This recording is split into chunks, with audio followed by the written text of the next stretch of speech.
Po, magluluto po tayo ng dinuguan na may gata. Yan, nilalagay ko na po ang laman, tsaka ang laman loob niya. Yan, sa ilalim, laman loob. Buyas bawang, sabayin na natin ang ating isaw at laman. Paminta, asin, magic sarap, suka, ang pangalawang piga para pampalambot sa karne. Nor pork cubes. Ilagay na natin ang ating dugo na may gata.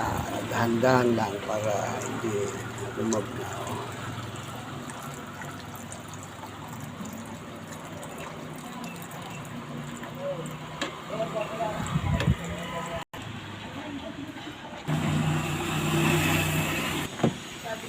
Ating sili.